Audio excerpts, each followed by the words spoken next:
Farzandlarimizni ramkaga solib qo'yganimiz sari biz o'zimiz ya'ni toksik ota-onaga aylanamiz. Uni ideal bo'lishini xohlaymiz. Shunchaki bolaga erkinlik berish kerak.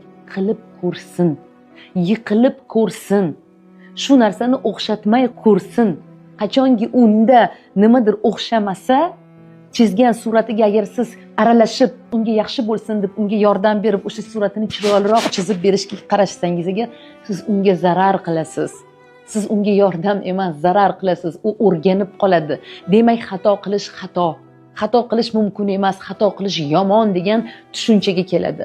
Va bunday bolalar perfeksionist bo'ladi. Bunday bolalar a'lochi sindromiga chalinadi va bunday bolalar kelajakda ham nimaki qilsam agar xato bo'lmasin, hamma narsaga sizning ko'zingiz bilan qarashni boshlaydi. Farzandimiz uchun uning hayotini yashab bergimiz keladi.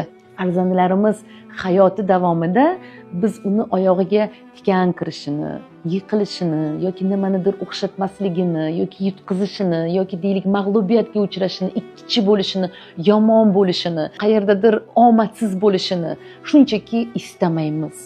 Ana shuning uchun ham biz bolamizga u uchun yashab berishni, unga yordam berishni istaymiz, juda ham xohlaymiz va go'yoki hozir hamma narsani men aytganimdek qilsang, sen xato qilmaysan.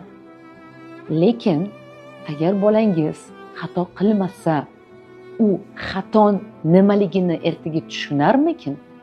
Agar u hozir shu xatoni qilib ko'rmasa, yiqilib ko'rmasa, og'riq nimaligini his qilarmikin? Bilarmikin buni nimaligini?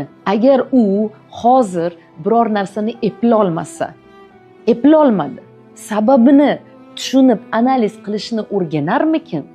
Ertaga ham siz uning hayotini yashab bermaysiz-ku va natijada farzandlar baxtsiz bo'lib voyaga yetadilar. Aynan baxtsiz bo'lishiga bizning siz bilan ota-ona sifatida ko'p bunga afsuski hissamiz bo'ladi.